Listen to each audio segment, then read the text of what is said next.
Hello everyone, welcome to Margee.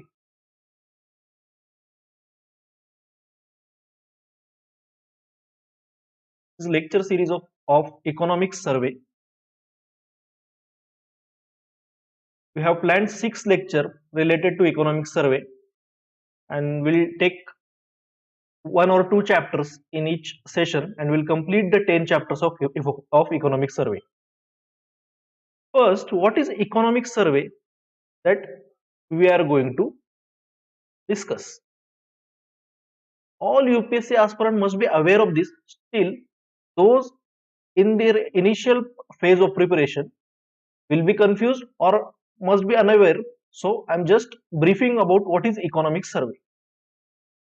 Economic survey is like an annual report card of economy. In this context of Indian economy, annual report card. It is presented a day before the budget. You must be aware that before the presentation of budget, one day before the presentation of the budget, annual economic survey is presented. It examines the performance of each and every sector. There are chiefly 3 sectors of the economy, that is primary sector, that is agriculture majorly, then industry and then service sector. So it analyzes the performance of each sector and suggests future moves. Means it is kind of descriptive document which describes what is economic situation. Also, up to some extent, it is a prescriptive document. It prescribes what should be done in the future. It also analyzes major government policies, especially in domain of economy. It reviews the economic development over the past financial year.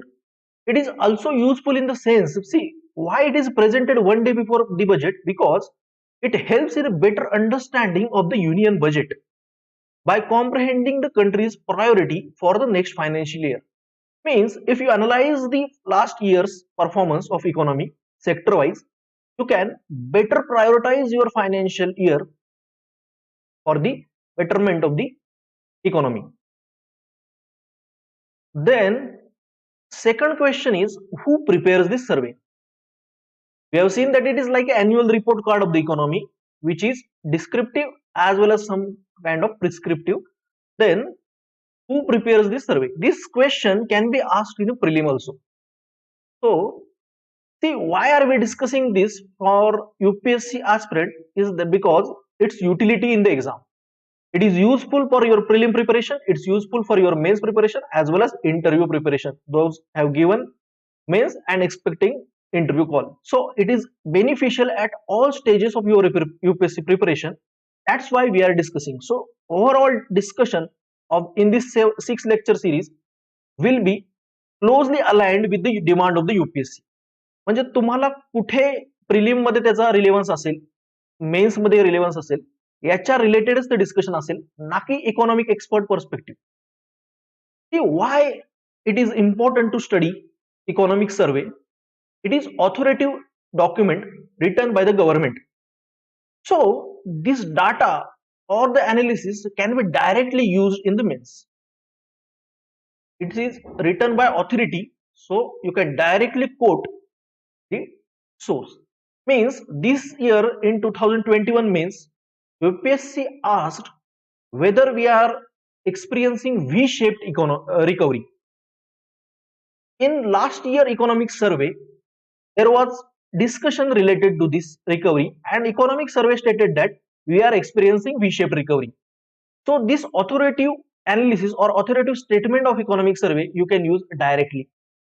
Then in last 2 or 3 years economic survey, there was one term of sanitation related gender insecurity. Sanitation related gender insecurity means how lack of sanitation or lack of access to sanitation facilities are affected by norms of gender. Means women have to move long distance for the basic toilet facilities.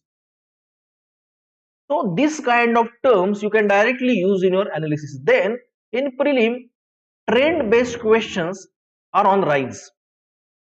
Trend based question means whether GDP is constantly increasing or declining. Then trends related to India's mercantile trades, trends after 1991 economic reforms. So this trend based question you can tackle with the help of economic survey. As economic survey deals with the comprehensive analysis, you will get ample basic concepts of economy in it. So while discussing this lecture series, we will be coming across various basic concepts and discussing these basic concepts. So in one way, your whole economy portion related to prelim as well as mains will be in a way covered in this lecture series. So this document will also help you to think economically. How you can put your economic analysis, that also we dealt with in this lecture series. So economic survey in a one way is very useful, having multiple utility from the UPSC civil service aspirants. Then second question that UPSC aspirant usually asks is, should we read it thoroughly or completely? Majority of the students rely on the market summary of the document. But our recommendation, as in Margee we believe in a standard and quality material, we will recommend that students should read it themselves. But for helping the student to read this document themselves, we are here to help you through this lecture series. You can better comprehend the survey, and while reading, you can get better picture of this survey. So we were discussing who prepares this survey. This question can be asked in UPSC prelim. It is prepared by Economics Division of Department of Economic Affairs. Economic Division is there in Department of Economic Affairs of Finance Ministry, and it is done under the overall guidance of Chief Economic Advisor. See, this Chief Economic Advisor author this survey, but while preparing this year economic survey, this post of Chief Economic Advisor was vacant. That's why this survey is being prepared by Principal Economic Advisor. You will see the name of Principal Economic Advisor mentioned in the preface or introduction of the survey. After the survey being prepared, government appointed Chief Economic Advisor recently, that you must have been heard in the newspaper. So basic question, it is prepared by Economics Division of Department of Economic Affairs under the Ministry of Finance. We will see brief history of economic survey. Means we have seen that it is, I have stated that it is presented one day before the budget. But that was not the case all through the history of economic survey. We will see brief history, how it evolved after the independence.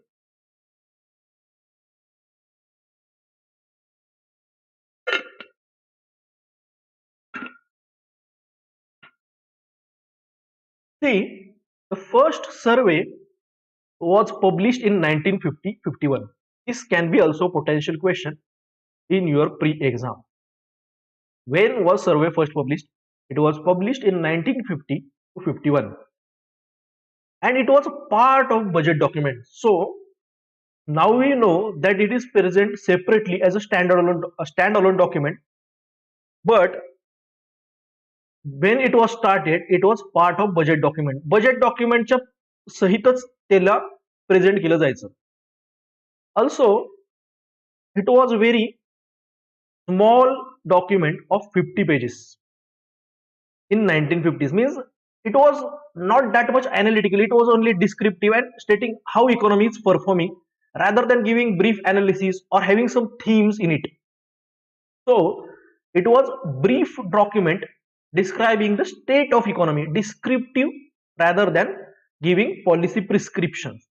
But after few years, or in 1970s, 80s, 90s, its size increased. It have more analytic analysis of the state of economy. Then survey of 1960 to 63 was divided into two parts. See, you must be aware that survey usually come in two volumes. to volumes, but that practice was not there. What happened in 1962 to 63? One volume or one document was divided into two parts.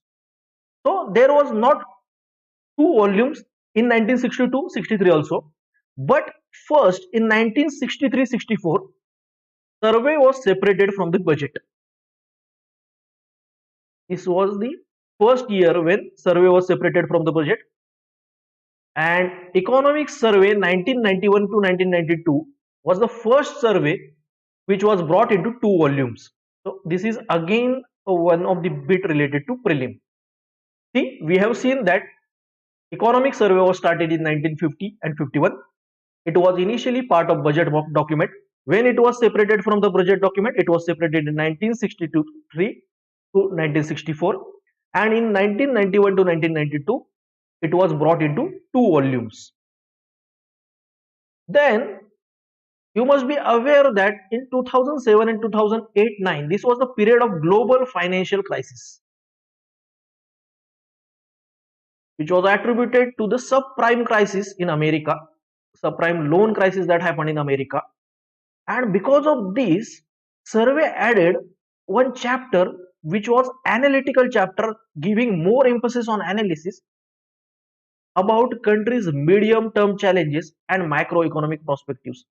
So if you have keenly observed last few years survey, such type of analytical chapters are more there in survey rather than mere assemblage of facts or figures. So this practice can be attributed from this financial crisis. From here onwards, more thematic chapters were included in each year. अशा प्रकारचे thematic chapters मध्ये वाढ झालेली आपल्याला दिसते. But this year survey, I have said that in 1991 or 1992 was the year where survey came in two volumes, and the usual practice in last few years was to present it in two volumes only. जे पहिल्या volume मध्ये काय असतं, more analytical आणि state of economy explain केलेली असते. There chief economic advisor project his views about the economy also, his way of thinking also. In second volume there is statistics related aspect which is presented. What happened, this combined document usually were of 900 pages, and that was very huge task for having lesser utility of presenting such huge documents. So this year's survey reverts to single volume which was followed earlier. So about 450 pages of document and 10 chapters presenting analytical view of economy, and there is one separate volume like appendages of statistical appendix. So we have this year only one volume of economic survey containing 10 chapters that will be taken by us in a phase wise manner.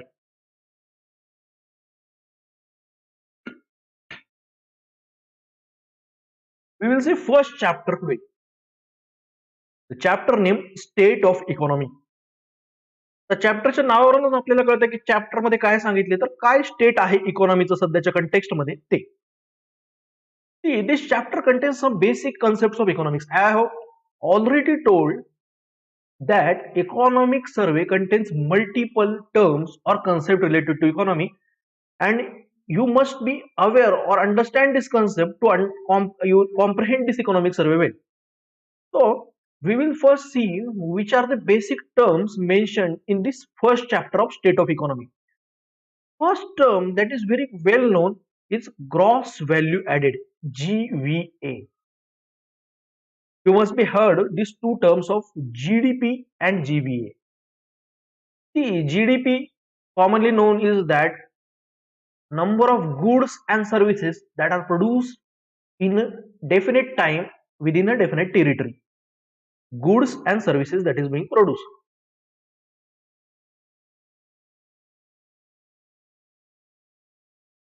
In 2015, you must be aware that government changed the methodology of calculating GDP.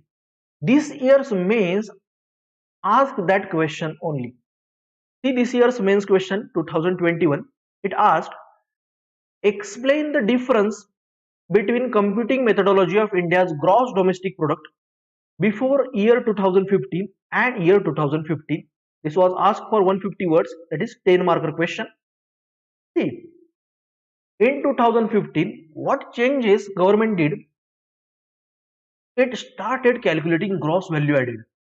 According to United Nations System of National Accounts of 2008. This United Nations System of National Accounts is the latest account of 2008 and government adopted that. If you have to answer this question that is asked by UPSC, you must be aware of these changes. This was the first change. What was the first change? India opted calculating gross value added according to the United Nations System of National Accounts. According to this United Nations System of National Accounts, GVA is value of output minus value of intermediate consumption. Please give attention to this. It is value of output minus value of intermediate consumption. See, while calculating goods and services produced in the economy, what we are calculating in GDP? Goods and services. While producing these goods or services, there are ample intermediate goods that are being used. म्हणजे जर समजा तुम्ही एखादी company आहे ते biscuit produce करते, if they are producing biscuits, so this is a final goods or final consumption goods. For production of this biscuit, wheat grain or wheat atta is used. These are intermediate or raw material used in this process. Now what can happen? We can count wheat as a produced in the GDP. We can count atta as produced in the economy and biscuits produced in the economy. म्हणजे हे सगळं मोजलं तर असं वाटू शकतं की खूप साऱ्या goods and services आपल्या देशामध्ये प्रोड्यूस झालेत, पण ऍक्च्युअली मध्ये काय प्रोड्यूस झालेलं आहे? Biscuits. So gross value added, look at this final output and subtract from this value intermediate consumption goods. So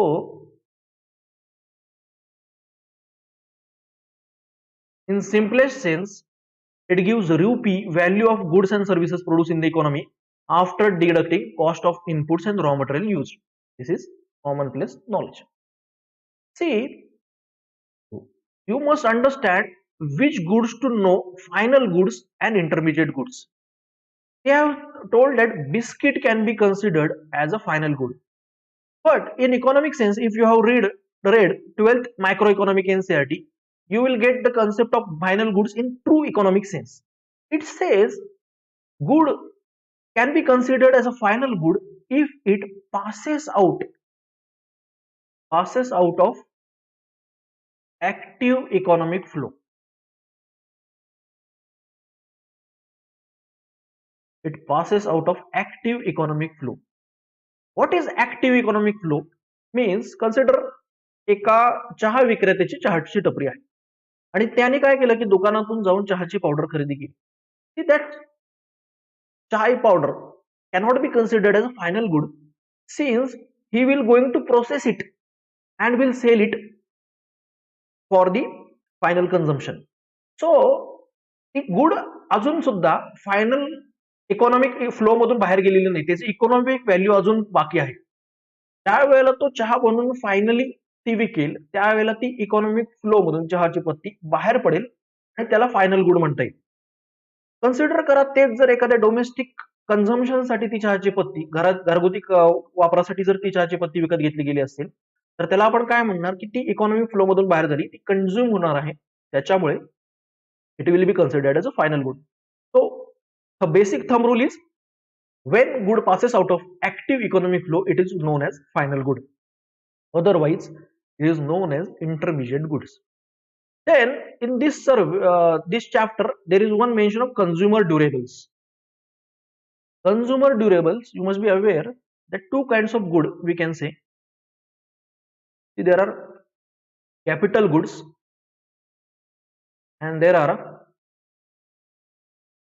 consumption goods.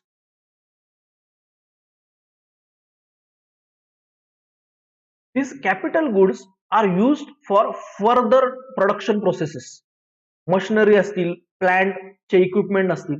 These capital goods are used not for immediate consumption, for making productive decisions or productive processes. These consumption goods are consumed immediately by the end consumer and they passes out from the economic flow or they vanishes. But certain kind of consumption goods even after consumption stay like capital goods for a longer duration. They are neither intermediate goods, they are neither capital goods, but they are meant for consumption. But one way they are similar to capital goods due to their duration, like TV, fridge. These are known as consumer durables since they last for a long. This economic survey, you can understand this first chapter of economic survey, you can understand well if you understand one economic concept, that is liquidity trap. This concept is very, very relevant to analyze this survey or to understand this survey. See, this survey was written in the backdrop of COVID-19 pandemic. So, this liquidity trap was seen in the COVID-19 pandemic, and survey or even all government machinery was working on the backdrop of this liquidity trap. What is a liquidity trap? So, first assume one condition. Suppose saving rate is low in the economy. So what will happen जर व्याजाचे दर कमी असतील एखाद्या इकॉनॉमीमध्ये तर काय होईल industrialist किंवा any people what will do they will take more loans व्याजाचे दर कमी आहेत म्हणजेच व्याज स्वस्त झालेलं कर्ज स्वस्त झालेलं आहे याचा अर्थ मी कर्ज जास्त घेऊ शकतो industrialist what will industrialist do they will take loan and they will invest. So this will lead to the virtuous cycle in the economy. But in condition of liquidity trap,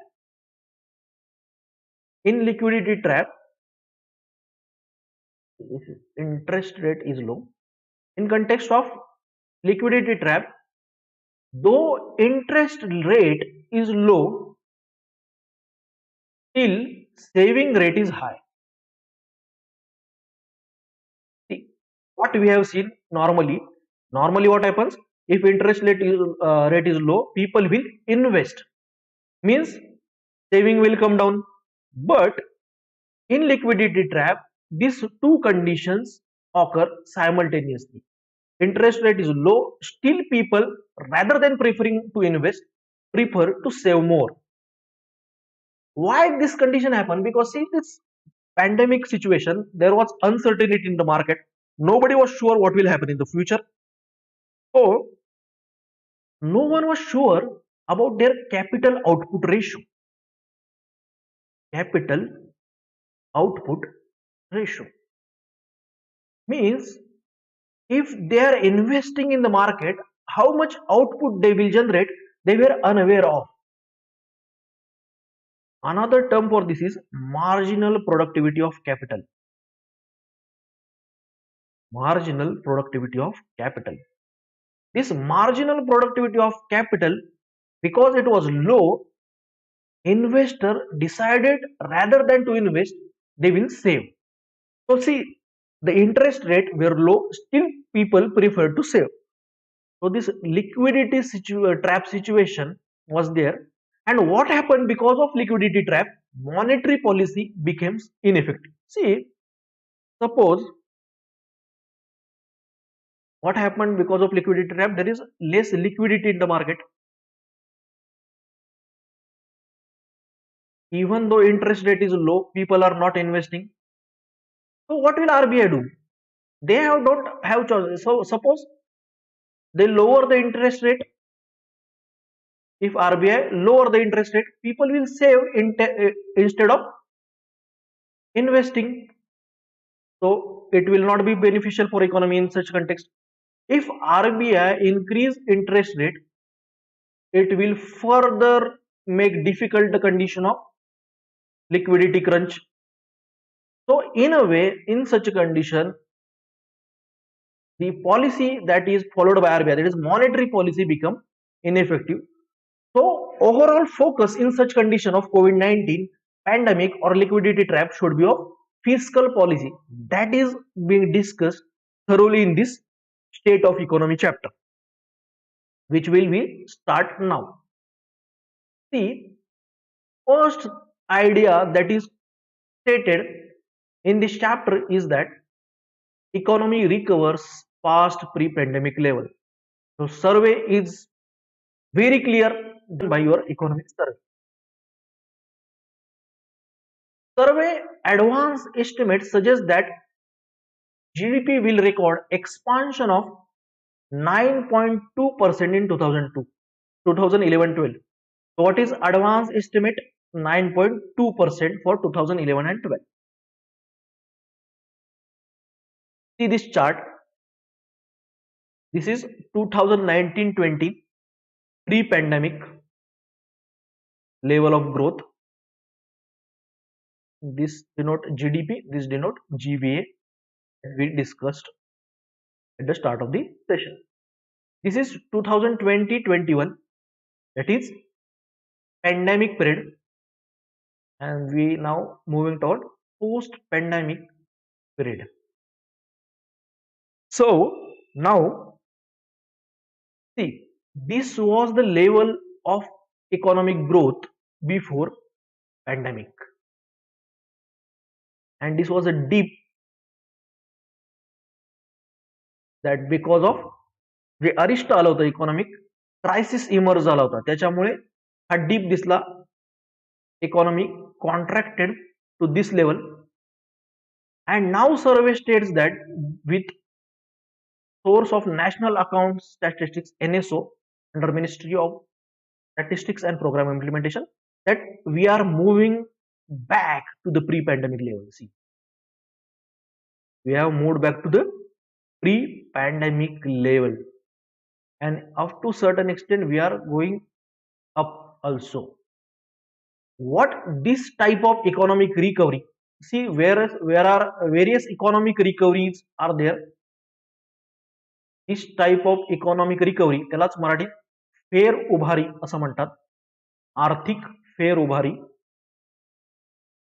This type of economic recovery, due to its resemblance to English alphabet V, is known as V-shaped economic recovery.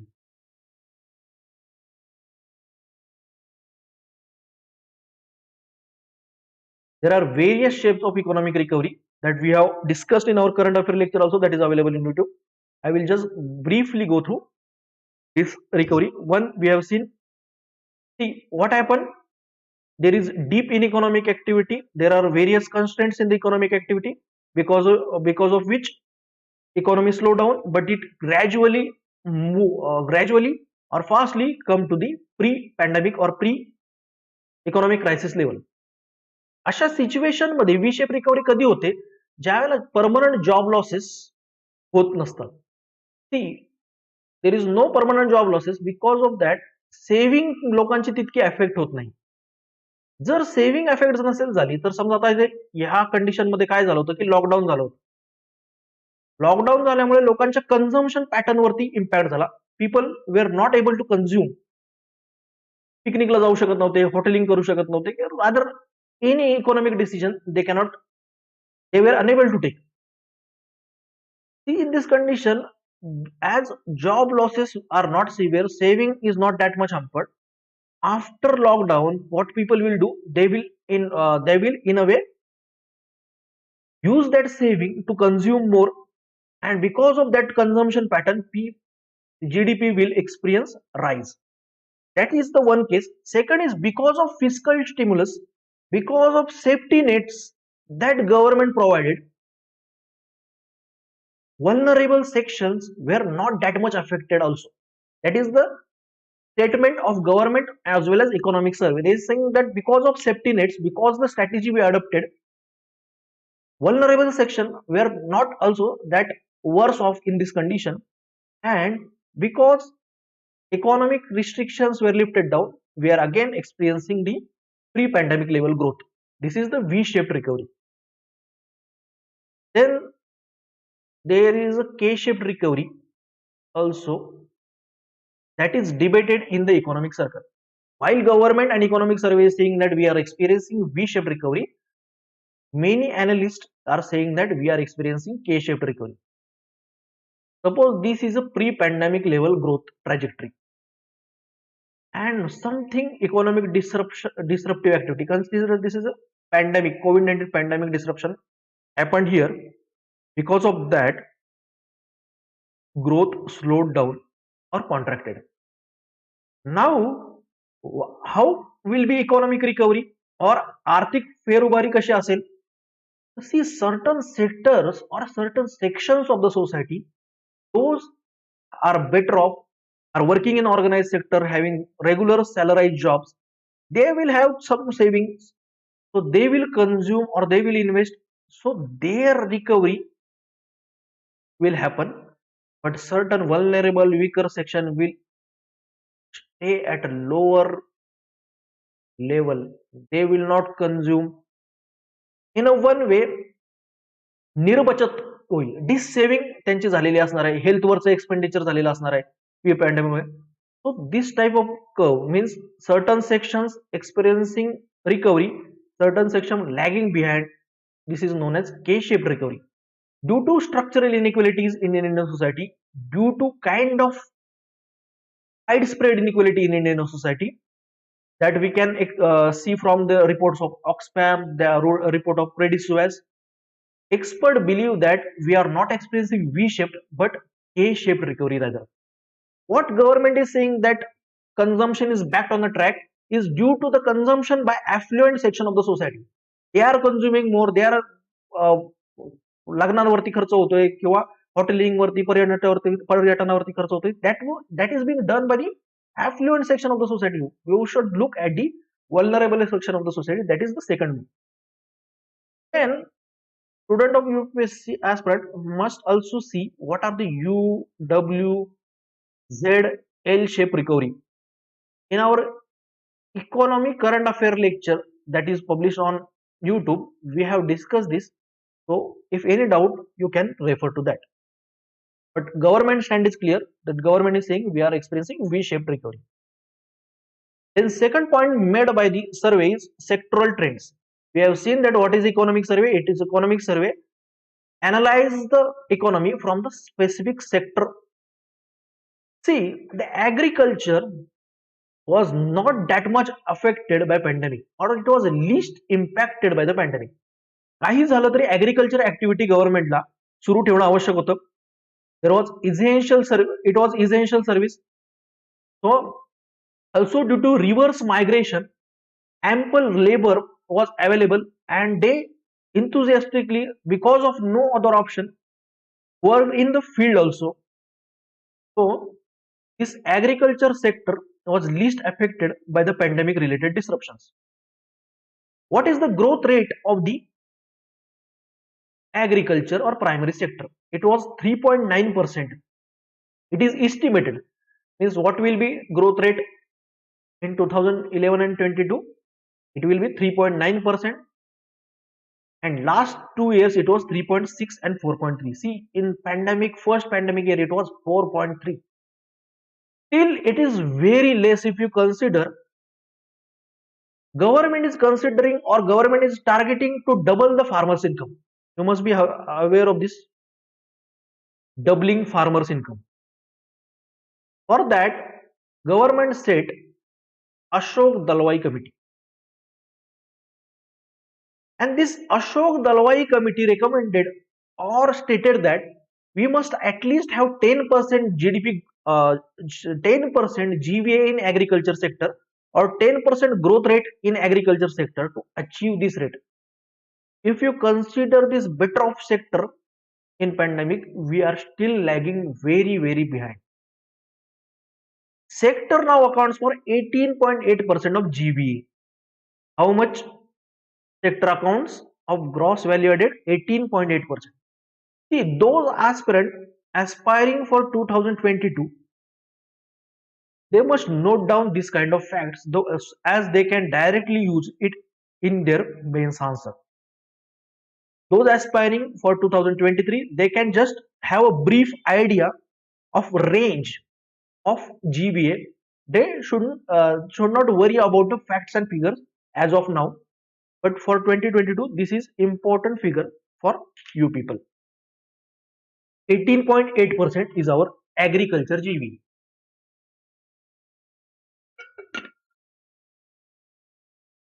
One thing I forgot to mention while discussing GBA is that the GBA is for specific sector and GDP is for nation.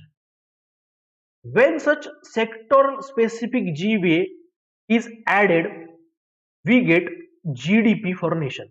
So GBA is for specific sector.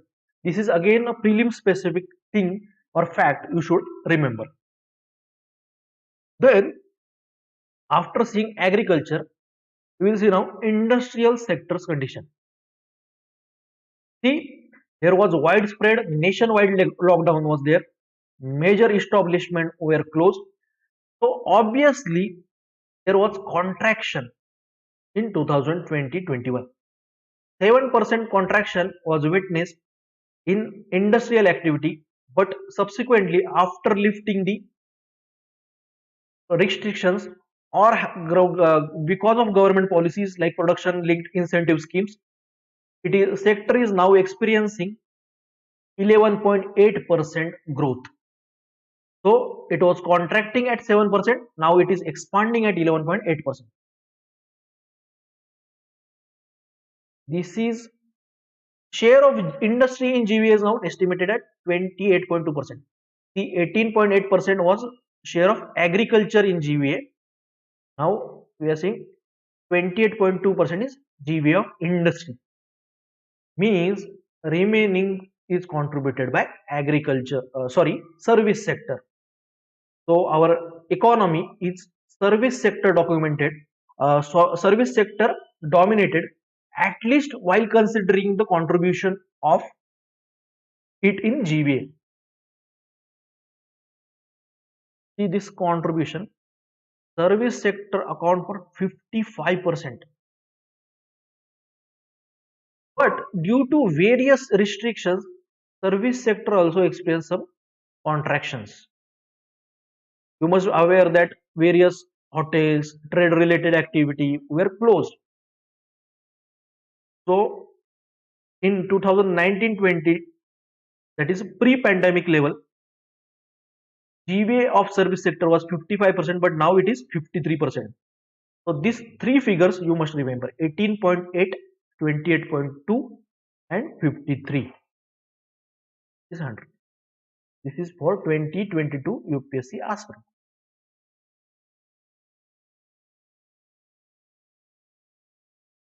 See, to look at industry related activity, we have seen that industry is experiencing growth in terms of GVA. But for looking for industrial sector growth, there is another widely used indicator, that is purchasing manager index.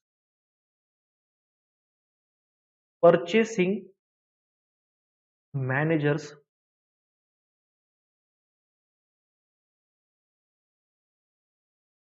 this is calculated in two sectors, manufacturing and service, and it is then combined to have a overall nation's purchasing managers index. What is this purchasing managers index? See, managers in every top company or establishment, there are managers, CEO or top officials which take majority of the economic decisions. What to produce, how much to produce, how much raw material to procure. So this manager's sense of economy or perception of economy is very much important to understand overall state of the economy. If this purchasing manager's perception about economy is positive, you must you will get positive picture or state of economy. So what purchasing managers index do? It sees or ask various questions to these managers or top officials and see their perception of the economy. Means if the score of index of perception is over 50, we are in expansionary zone. Means market or trade is expanding. So this purchasing manager index is also important for your prelim. In basic term, it is a perception of economy from top officials of that company. Then you must be aware of the index of industrial production and core industries. 8 core industries are there. UPSC have many times asked question on these core industries. What is the share, top share of the this 8 industry? कोणाचा share सगळ्यात जास्त आहे या 8 पैकी? त्यांचा क्रम विचारण्यात आलेला आहे. So have a comprehensive idea for your prelim preparation. Those are preparing for UPSC prelim 2022. You must be aware of index of industrial production and core industry indices.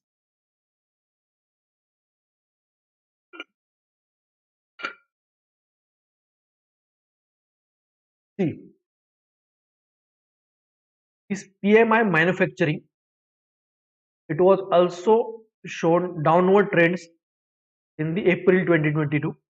जेव्हा peak वर कोविडची pandemic related restrictions, it is now also experiencing positive growth. Then industrial output is also showing this trend. In a way, all this argument is pointing towards V-shaped economic recovery. Now we will move towards third sector of our economy, that is services. We have seen that agriculture was least impacted due to COVID-19. Industry was impacted badly. It was contracted by 7%, but it has moved back. Various indicators like purchasing manager index, GVA of industry, as well as core industries, index of industrial production show this trend of upward mobility. Services, though are experiencing, ते पण back of the track जरी येत असले तरी services मध्ये human contact matter करतो बऱ्याचशा. त्याच्यामुळे it is showing various प्रत्येक सर्व्हिसनुसार त्याचं जे इकॉनॉमिक रिकव्हरी आहे ती वेगवेगळी दिसते. म्हणजे finance and real estate, public administration segment जे आहेत ते प्री कोविड लेवलच्या वरती गेलेले आहेत. However, segments like travel, trade, hotels are yet to fully recover. Travel related अजून सुद्धा तितकं रिस्ट्रिक्शन्स बाजूला झालेले नाहीयेत. So travel, trade, hotels are yet to be recover, but finance, real estate, public administration segment are now well above the pre-COVID level. So what survey says that wide dispersion in performance of different subsector is seen. Then there is also purchasing managers index for services sector. I have told you that two kinds of indexes are prepared for purchasing managers index. That is one for manufacturing and services, and then both are combined together. Certain context based services are there which are negatively impacted, but certain distance enabled services are there which have shown tremendous increase. What is this distance enabled services? See, due to COVID-19 pandemic, certain information technology based services were in a boom, like remote interface for office work, online education, medical services provided through telemedicine. Because of these, certain service sector like IT enabled services and software experience boom while tourism declined. So in services, different sectors experience different growth. Then we have to see consumption pattern. In our discussion of economic recovery, shape of economic recovery,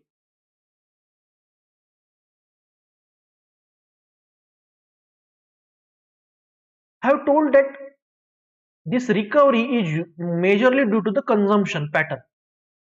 How much private consumption is there? How much government consumption is there? So If there is a consumption, it will incentivize the producer to produce more. So it will also lead to the virtuous cycle of economy. Because of this consumption pattern or consumption state of economy is very important. The economic survey is saying that it is estimated that consumption will grow at 7% in 2011 and 22. It will experience 7% growth. But problem is that majority of consumption is due to the government consumption. This government consumption will grow at a 7.6%. Problem is that with private consumption, which is still lagging behind. But survey says that due to the rapid vaccination coverage and faster normalization of economic activity, private consumption will also eventually grow. So we will see the state of private consumption, because this is very important. Government consumption have a role to play in such condition of liquidity trap, but it has limitation. Government cannot provide jobs up to after certain extent. So private consumption is important. This reversal of trend in private consumption can be analyzed or can be seen from IIP Consumer Durables Index of Industrial Production, Consumer Durables, and RBI's Consumer Confidence Survey. So one prelim question: who publishes Consumer Confidence Survey? That is by RBI. हे दोन्ही सर्वे किंवा other indices असे दाखवतात की private consumption आता परत pre pandemic लेवलला किंवा growth त्याच्यामध्ये सुद्धा ती दिसू लागली आहे. Then another aspect that is dealt by survey is investment. सी आता इकॉनॉमिक सेन्स मध्ये इन्व्हेस्टमेंट कशाला म्हणायचं हे जाणून घेणं खूप गरजेचं आहे.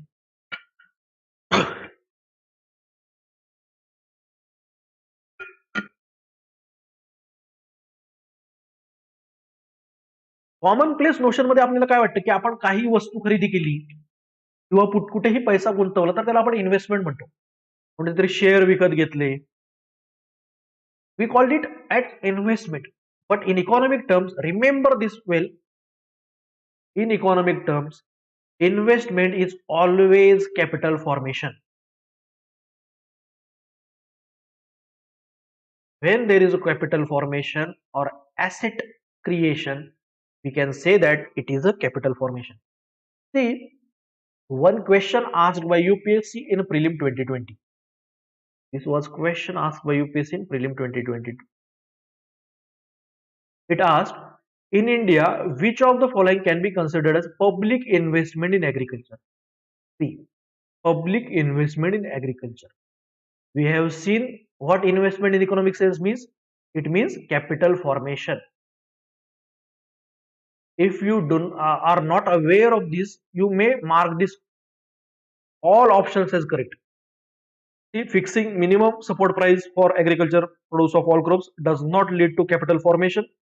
Free electricity supplied to farmers does not amount to capital formation. Waiver of agriculture loans also does not directly amount to capital formation. So if you eliminate this option, you will get the answer to this question. So having basic conceptual understanding of economic term is very essential, and where it is given this definition of investment, that is investment is equal to capital formation, this is given in the second chapter of your 12th microeconomic NCERT. Basic is must. 12th मॅक्रोइकॉनॉमिक एनसीईआरटीचा जो दुसरा chapter आहे त्याच्यामध्येही इन्व्हेस्टमेंटची term त्यांनी explain केलेली आहे. See now what survey says, investment as measured by gross fixed capital formation. Investment म्हणजेच काय, gross fixed capital formation is expected to see strong growth of 15%. 15% आपलं gross fixed capital formation मध्ये वाढ होण्याची शक्यता आहे. Why investment is essential for economy is because it leads to virtuous cycle of the growth. See, there are two cycles in the economy that is mentioned often. One is virtuous and second is vicious. दुष्टचक्र, शुभचक्र.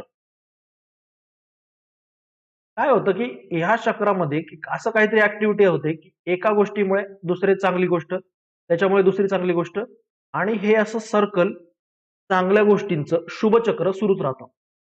This vicious circle you must have heard in terms of poverty. पॉवर्टीचं दुष्टचक्र तुम्ही ऐकलं असेल. Income कमी आहे त्याच्यामुळे saving कमी असल्यामुळे इन्व्हेस्टमेंट कमी, अशा प्रकारचं दुष्टचक्र सुरू राहतं. तो इन्व्हेस्टमेंटमुळे काय होतं ही प्रोडक्टिव्ह कॅपॅसिटी असते, प्रोडक्टिव्ह कॅपॅसिटी ती वाढते. कारण इन्व्हेस्टमेंट म्हणजे काय, कॅपिटल फॉर्म झालेलं आहे. ही प्रोडक्टिव्ह कॅपॅसिटी वाढल्यामुळे काय होणार, more goods can be produced in the economy. So in a way, more employment will be generated, more people will be there in the workforce. So all will this lead to the virtuous cycle. Investment to GDP ratio is 29.6% in 2021 and 22. This is very important. So why this is important, this investment to GDP ratio is highest in 7 years. Investment to GDP. How much investment you are making as a proportion of your GDP is shown by investment to GDP ratio. It is 29.6% in context of India. See, if you are aware of the report India at 75 by Niti Aayog, it has set 36% investment rate or investment to GDP ratio up to 2022. म्हणजे 2022 पर्यंत आपल्याला 36% investment to GDP ratio achieve करायचा होता. पण आता पण बघितलं तर 29.6%, गेल्या बऱ्याच वर्षापासून तो 30% आसपास घुटमळलेला दिसतो. आणि इकॉनॉमिक सर्वे असं म्हणतो की 29.6% is highest in the 7 years. So we are still very much behind this ratio of 36%. चायनाचा रेशो त्या लेवलला आहे, 36च्या आसपास आहे. तो आपल्याला तो अचीव्ह करायचा होता, पण तो आपल्याला अजून काही शक्य झालेला नाही. More concern, as you have seen in the context of consumption, it is also relevant for the investment. Private investment recovery is still at a nascent stage.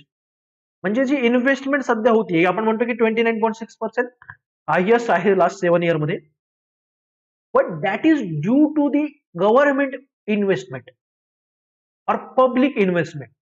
Private investment is still lagging behind.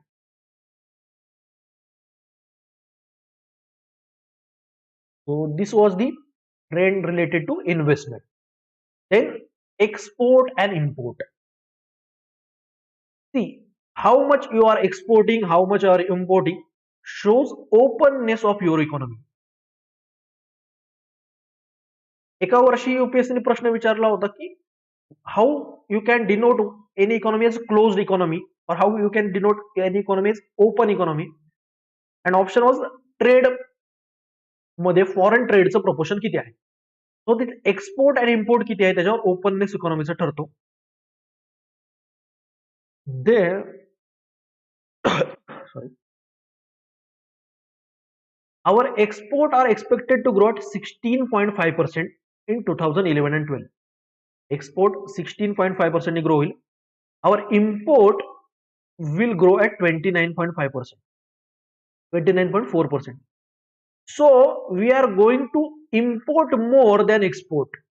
Import more, then what will happen? We will experience current account deficit. CAD.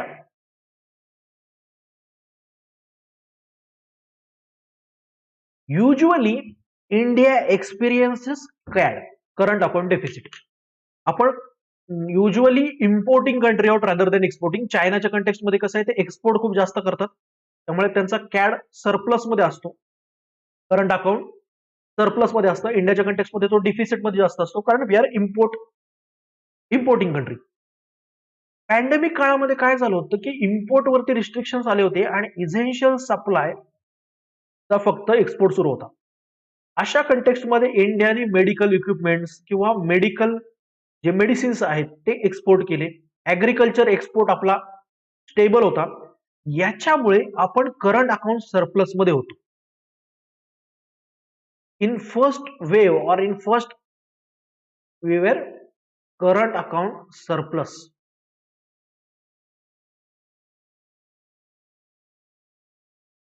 Because of this, UPSC have to cancel this question asked in 2020 prelim. हा प्रश्न UPSC ने 2020 ला विचारला होता आणि paper pandemic पूर्वी set झाला होता किंवा पॅन्डेमिक मुळे झालेल्या सिच्युएशनला ज्या बदल झाले होते ते होण्याच्या आधीच पेपर सेट झाला होता.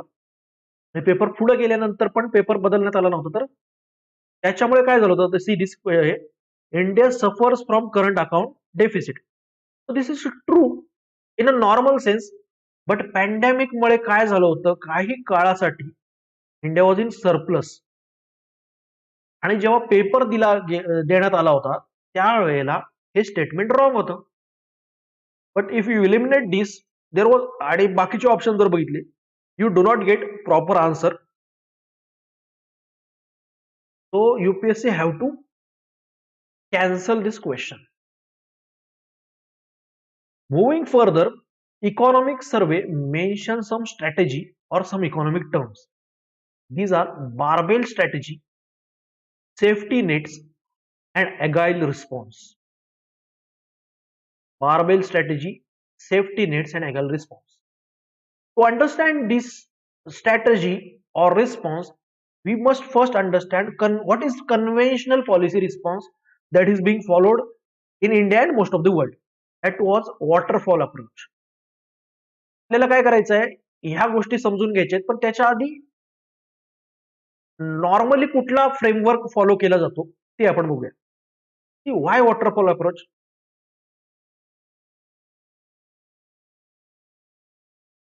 हाऊ normal policy making is there. Normal policy making कशा पद्धतीने केली जाते. We assess the situation,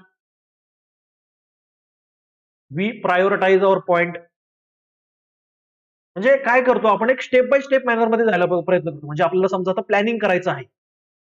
this waterfall approach और waterfall framework was use by planning commission majorly. They used to analyze or detailed assessment of the state of economy. Then they will prioritize the point. Then they will see how to plan or how to go about. तर ह्या अशा सगळ्या steps ज्यामध्ये येतील ना, तर असा एक वॉटरफॉल सारखा एक फ्लो दिसून येतो. त्याच्यामुळे ह्याला वॉटरफॉल फ्रेमवर्क म्हणतात. डिटेल्ड इनिशियल असेसमेंट आणि up front plan for implementation. एकदा असेसमेंट झालं की अशा पद्धतीने आपल्याला जायचं आहे असं ते ठरवतात आणि तोच मार्ग ते निवडला जातो. Methodology works on the premise that all requirement can be understood at the beginning and therefore pre-commits to the certain path of the action. काय assumption आहे मेथोडॉलॉजीचं, की जे रिक्वायरमेंट आहेत इकॉनॉमीचे किंवा ज्या गरजा आहेत किंवा प्लॅनिंग करताना जी स्ट्रॅटेजी ठरवायची ती आधीच पूर्णपणे आपण ठरवू शकतो. कारण आपल्याला एकदा असेसमेंट केली तर पाथ आपल्याला क्लिअर आहे, त्या पाथ वरतीच आपल्याला जायचंय.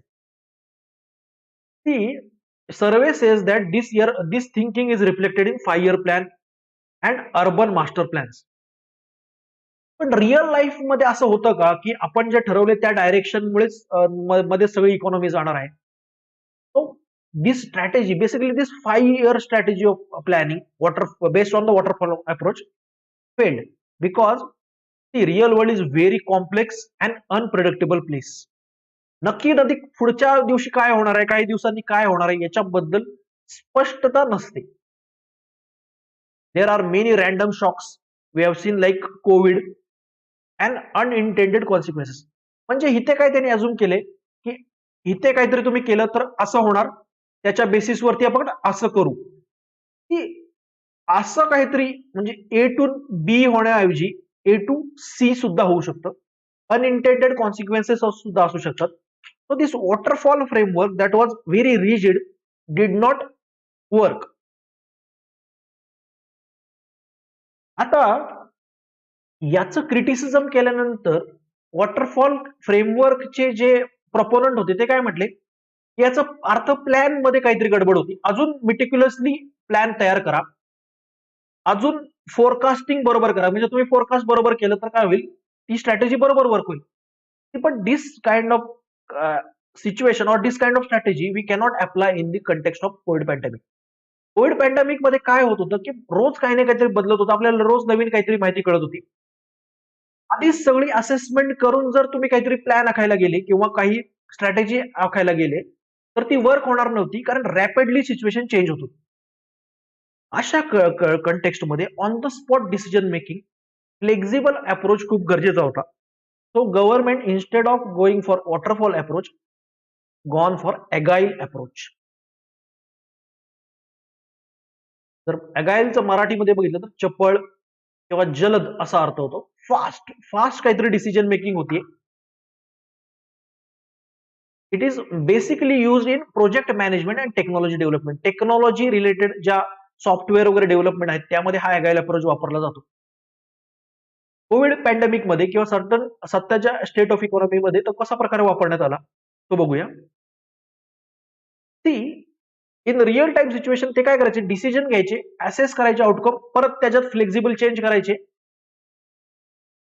कॉन्स्टंटली ऍडजस्टिंग, सतत बदल त्याच्यामध्ये, rather than pre determined path. म्हणजे असेसमेंट कशासाठी करायची, तर काहीतरी तुम्हाला प्री डिटरमाइंड पाथने जायचं आहे यासाठी असेसमेंट करायची नाही, तर ती असेसमेंट तुमच्या फ्रेमवर्कमध्ये किंवा स्ट्रॅटेजीमध्ये लगेच फ्लेक्झिबल चेंजेस करण्यासाठी करायची.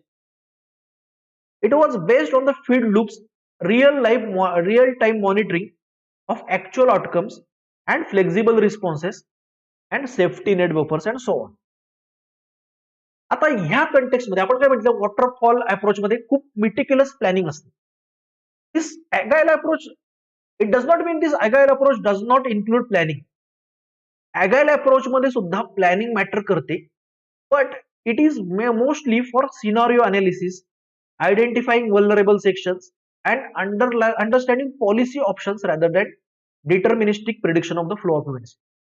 फ्लो ऑफ इव्हेंट्स प्रिडिक्ट करण्यासाठी प्लॅनिंग केलं जात नाही. पॉलिसी ऑप्शन काय असतील जे आपण लगेच फास्ट इम्प्लिमेंट करू शकतो त्यासाठीचं ते प्लॅनिंग असतं. सी आता हा अगाईल अप्रोच आपण आधी वापरू शकत नव्हतो का, वॉटरफॉल फ्रेमवर्कवर का डिपेंड राहिलो, तर काही असा प्रकारचा अगाईल अप्रोच वापरण्यासाठी रिअल टाइम डाटा लागतो, त्याच्या आधारे आपण इव्हिडन्स बेस्ड पॉलिसी मेकिंग करू शकतो. This evidence based policy making और रिअल टाइम डाटा और as said by survey high frequency indicator are now available.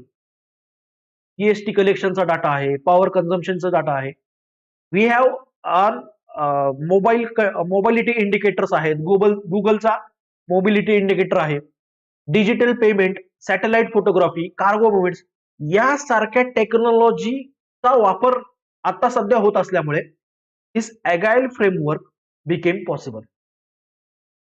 So we have seen waterfall framework मध्ये काय होत होतं, एक स्टेप बाय स्टेप मॅनर मध्ये जायचं, आधीच स्टेप ठरलेल्या असायच्या त्यांनीच जायचं, रिजिड फ्रेमवर्क होता. अगाईल अप्रोच मध्ये तो रिजिड फ्रेमवर्क बाजूला सोडून on spot decision making, outcome लगेच अनालिसिस करा, लगेच त्याच्यात चेंजेस करा, ते करताना सेफ्टी नेटचा वापर करा, असा फ्रेमवर्क होता. Now there is mention of barbell strategy. This type barbell gym मध्ये इक्विपमेंट असतं बघा, barbell type. This barbell strategy was use. काय म्हणते barbell strategy, in time of uncertainty, uncertain सगळं इन्व्हायरमेंट आहे आणि तुम्हाला दोन गोष्टी एकदाच अचीव्ह करायचे. म्हणजे इथे काय करायचं होतं की कोविडचा जो स्प्रेड होता तो थांबवायचा होता. At the same time vulnerable section किंवा इकॉनॉमीला जो धोका, वल्नरेबल सेक्शनला धोका जो होत होता तो पण टाळायचा होता किंवा रोखायचा होता. आता अशा कंटेक्स्ट मध्ये किंवा अशा ह्याच्यामध्ये तुम्ही मिडल पाथ कोणता घेऊन चालत नाही.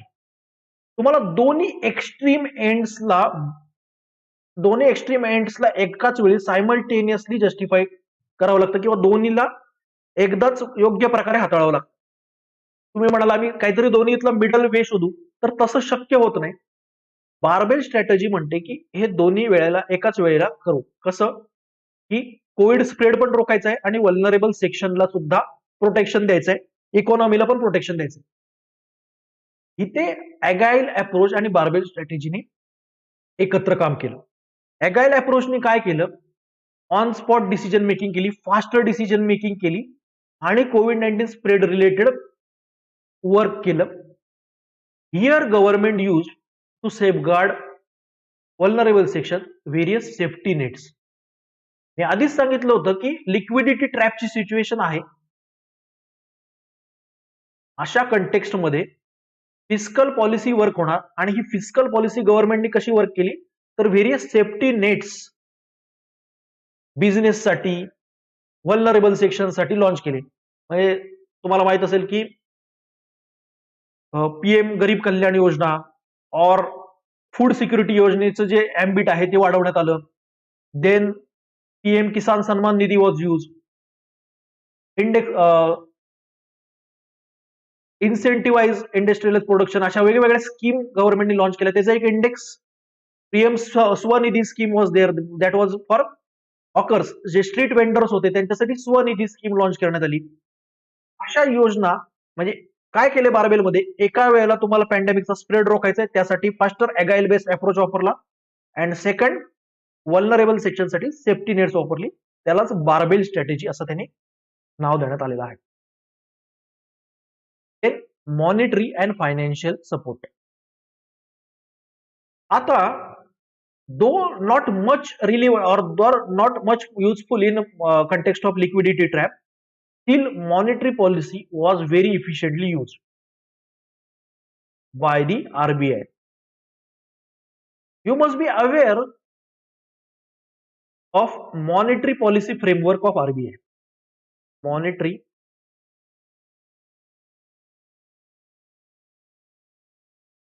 monetary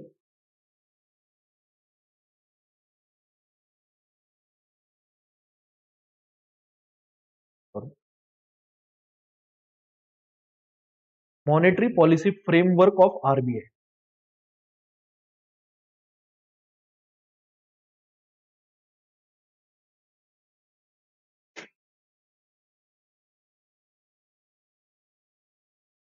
This monetary policy framework focuses on two goals or objectives. One is inflation control and second is growth. RBI ला या दोन कंटेक्स्ट मध्ये बॅलन्स करावा लागतो. Sorry,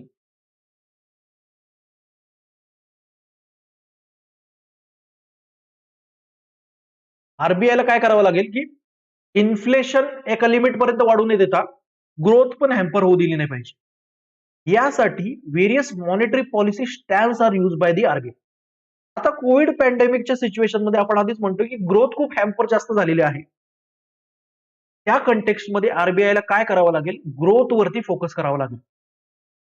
so in this context RBI use accommodative stance. We must know three stance of monetary policy. हे तीन stance तुम्ही ऐकले असतील. There are three stance of monetary policy: accommodative stance, neutral stance, hawkish stance. We'll see first accommodative stance, that is undertaken by the RBI. accommodative stance मध्ये काय केलं जातं की ग्रोथ ला प्रेफरन्स दिला जातो.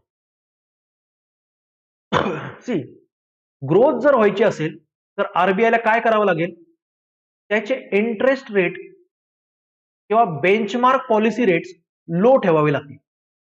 because of which liquidity will increase in the market and there will be growth.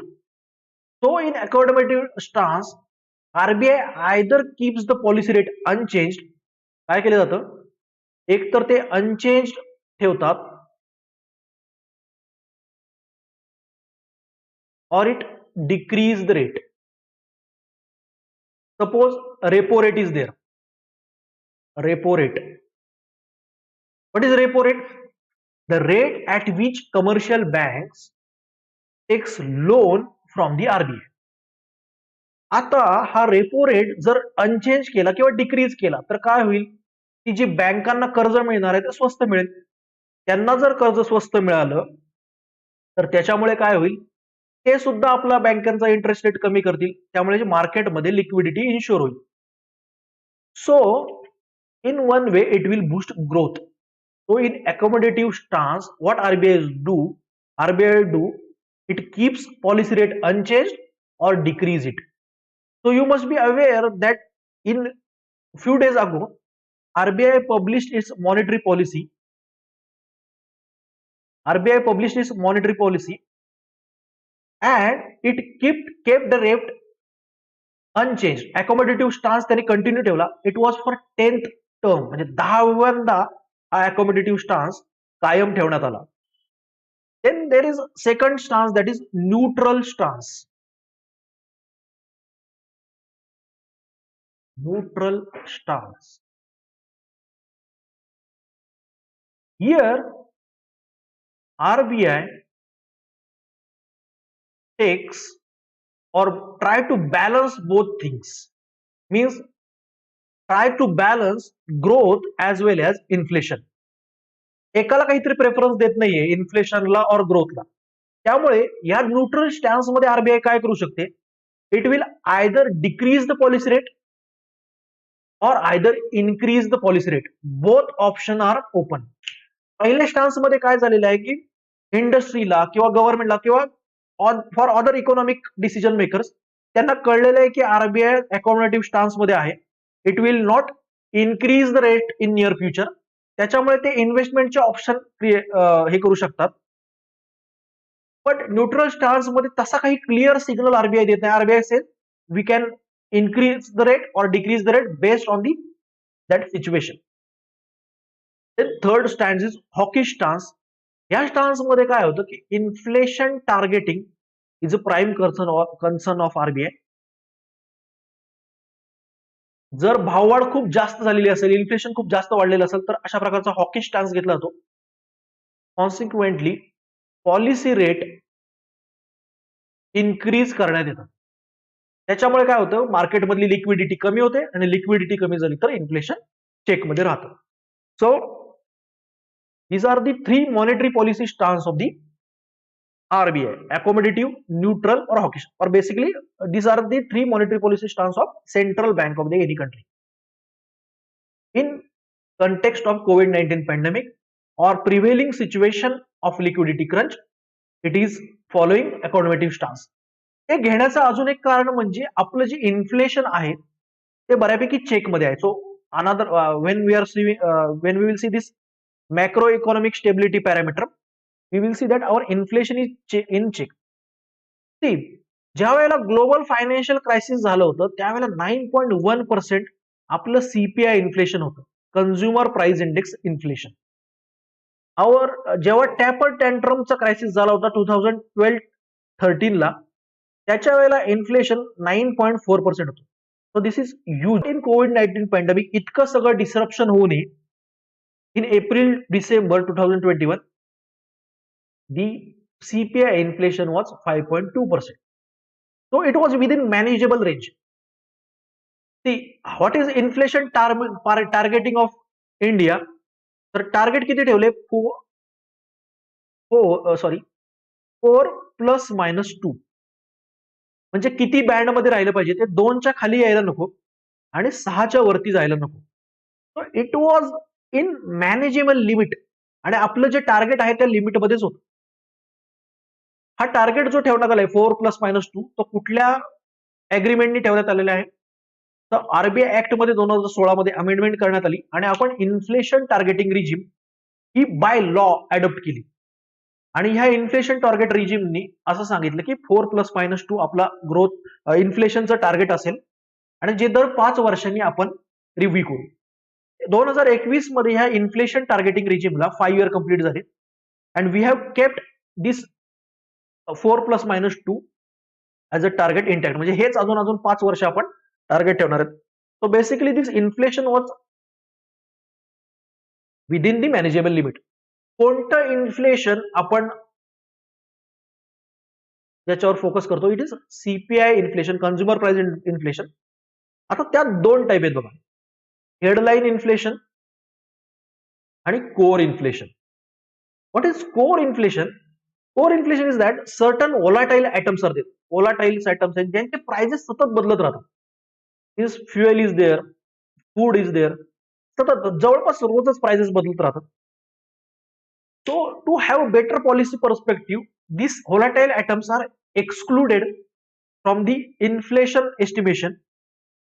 आणि ज्या वेळेला ते एक्सक्लूड केले जातात त्यावेळेला जे इन्फ्लेशनचा आकडा कळतो त्याला कोर इन्फ्लेशन म्हणतात. When all these items are included in inflation estimation, it is known as headline inflation. Now question for you from the perspective of UPSC is, which type of inflation, CPI inflation, is adopted by the RBI? So you must आपल्याला असं वाटू शकतं की core inflation असेल, कारण सतत बदलत राहते व्हॉलेटाईल आयटमचे प्राइसेस वगैरे, तर पॉलिसी पर्स्पेक्टिव्हला लॉंग टर्म विजनसाठी ते मारक ठरू शकतं हेडलाईन इन्फ्लेशन, त्यामुळे कोर इन्फ्लेशन कडे जाऊ शकतो. But remember this fact well, we have adopted CPI headline inflation for our inflation targeting. आता असं का? See what we are excluding in the core inflation. What we are excluding? We are excluding fuel and food. आपल्या majority of the पॉप्युलेशनचा जे poor आहेत, vulnerable आहेत, त्यांचा majority of expenditure ह्या एकाच घटकावरती होते, फूडवरती. सो बेसिकली आपण इन्फ्लेशन टार्गेटिंग कुणासाठी करतो? या पुअर पीपलच्या पर्स्पेक्टिव्हनेच करतो. तर ते काय कन्झ्युम करतायत याचाच विचार केला गेला नाही, तर त्याचा पॉलिसी डिसिजन मेकिंग वरती निगेटिव्ह इम्पॅक्ट होऊ शकतो. Majority of the developed country adopt core inflation because proportion to their overall expenditure, ते श्रीमंत असल्यामुळे त्यांचं फूडवरचं जे प्रपोर्शन आहे खर्च करण्याचं ते कमी आहे. म्हणजे समजा अमेरिकेतला माणूस 100 रुपये कमवत असेल, कन्सिडर करा की 1000 रुपये कमवतोय, तर तो फूडवरती किती खर्च करेल? तो 30 रुपये खर्च करेल. इंडियन माणूस 100 रुपये कमवतोय, जो गरीब आहे, आणि तो फूडवरती 20 रुपयेच खर्च करतोय. Steel this is 20% and it is only 3%. As 20% proportion of his income is going for food or basic essential items, we must keep in these things in mind. त्यामुळे CPI हेडलाईन इन्फ्लेशनचा वापर इंडियाच्या कंटेक्स्ट मध्ये केला जातो. Then we will now see the situation of external sector. External sector मध्ये काय condition आहे, state of economy आपण बघतोय, आणि त्यात एक्सटर्नल सेक्टरची काय सिच्युएशन आहे. Despite all disruption caused by the global pandemic, India's balance of payment remained surplus throughout last 2 years. This is again pre-related important fact that must be considered. जरी सुद्धा global pandemic झालं होतं तरी आपला इंडियाचा जो balance of payment होता तो surplus होता लास्ट 2 इयर्स मध्ये. याचा एक पिक्चर आपल्याला कशावरून येतं, तर आपला जो फॉरेन एक्सचेंज रिझर्व्ह आहे, हा foreign exchange reserve $634 billion 34 December 2011 ला होता. $634 billion. There is one term that is known as import cover. आता इम्पोर्ट कव्हर म्हणजे काय, तर तुमच्याकडे किती फॉरेन एक्सचेंज रिझर्व्ह आहे आणि त्या फॉरेन एक्सचेंज रिझर्व्ह मधून तुम्ही किती महिन्यापर्यंत इम्पोर्ट करू शकता. म्हणजे $634 बिलियन आपल्याकडे जर फॉरेन एक्सचेंज रिझर्व्ह असेल, तर या फॉरेन एक्सचेंज रिझर्व्हवर आपण किती दिवस आपल्या इंडियाचा जो इम्पोर्ट चाललाय तो करू शकतो. It is 13.2 months of import. ह्या रिझर्व्ह वरती आपण 13.2 महिने इम्पोर्ट करू शकतो. In this context, UPSC has asked one question in UPSC prelim, which of the following best describes the term import cover sometimes seen in the news. So the right answer was option D. It is a number of months of imports that could be paid by the country's international reserves. So while doing economic survey, you must also check your understanding of the basic economic concept. And if you are not aware of any concept given in that survey, you must learn it from your primary sources, or you can refer to the internet also. See, you must be aware of the 1991 economic crisis that happened in India. या economic crisis नंतरच आपण liberalisation, privatisation आणि ग्लोबलायझेशनची जी LPG ची प्रक्रिया आहे ती सुरू केली होती. त्यावेळेला आपला कन्सर्न काय होता की हा आपला जो इम्पोर्ट कव्हर आहे हा फोर्टनाईटलाच राहील इतकाच राहिला होता, म्हणजे 15 डेज चा इम्पोर्ट कव्हर आपल्याकडे राहिला होता. 15 दिवसानंतर आपला फॉरेन एक्सचेंज रिझर्व्ह संपणार होता आणि आपण इम्पोर्ट करणं पण पॉसिबल नव्हतं, अशी कंडिशन होती. See this 15 days reserve and now we are at the level of 13.2 months of imports. So this is a huge or tremendous जी ग्रोथ आपण अचीव्ह केलेली आहे फॉरेन एक्सचेंज रिझर्व्ह मध्ये. Survey states that as of end of November 2021, India was fourth largest foreign exchange reserve. आपण foreign exchange reserve मध्ये कितव्या स्थानावरती आहोत असा प्रश्न आला प्रिलिमला.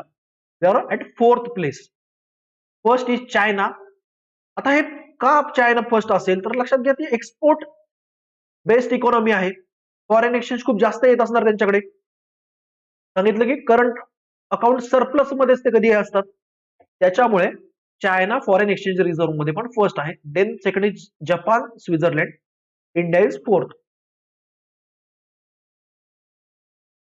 Then there is analysis related to fiscal balance, inflation, or supply side reforms at the end of this first chapter that we will see, and second chapter we will take 2 more. Fiscal balance is one of the important parameter to see government economic health.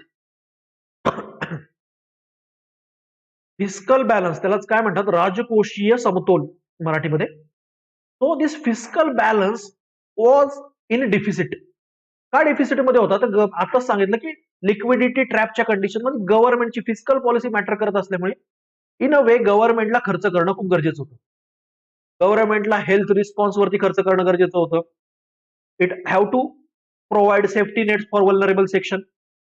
अशा बऱ्याच गोष्टी असल्यामुळे गव्हर्नमेंटचा जो fiscal balance आहे तो deficit मध्ये गेला. What happen? Fiscal deficit increase. जर बघितलं तर एप्रिल नोव्हेंबर 2020 मध्ये फिस्कल डेफिसिट 135.1% होता. तोच एप्रिल नोव्हेंबर 2019 मध्ये 114.8% होता. आता सध्याच्या कंटेक्स्ट मध्ये एप्रिल नोव्हेंबर 2021 मध्ये तो 46.2% वरती आहे. So it is within the manageable or it has reduced substantially. So this concept of fiscal balance that is also discussed in chapter 2. We will again see that in the next lecture. Primary deficit, you must have heard this concept of primary deficit. When we minus interest payment from fiscal deficit, we get primary deficit. ती fiscal deficit मधला असा भाग की जो interest payment म्हणजे government fiscal डेफिसिटचा जो deficit तयार झालेला आहे तो डिफिसिट भरण्यासाठी काय करणार आहे, बॉरोइंग करणार आहे. त्या बॉरोइंग वरती किती इंटरेस्ट द्यावा लागतोय गव्हर्नमेंटला याचा मेजर जर करायचं असेल तर प्रायमरी डिफिसिट मानला जातो. Fiscal deficit minus interest payment is equal to primary deficit. Inflation, as I told earlier, was within manageable range, 5.2, 6.6. So it was within the manageable range because food inflation was in check. सर्वे असं म्हणतोय की सध्याच्या context मध्ये एक इन्फ्लेशनचा aspect आहे तो wholesale price index. हा double ह्याच्यामध्ये आहे. आपण मगाशी सीपीआय बघितला होता, त्यात सीपीआय हेडलाईन वरती आपण फोकस करतो. But wholesale price inflation is running in double digit. But as per survey, this WPI inflation is because of base effects and much due to imported inflation. Imported inflation. आता imported inflation म्हणजे काय? So what we import majorly, we majorly import fuel. तर ह्या fuelच्या prices वाढल्यामुळे निर्माण झालेले inflation आहे, rather than some supply constraints in the economy or some demand side constraints in the economy. This is due to the import or imported inflation is there. Economic services, we does not need to worry much about this type of the inflation in present context. We have majorly seen the demand side what was happening. Survey says that supply side reforms were the one of the major dimension of government policy in this COVID-19 pandemic.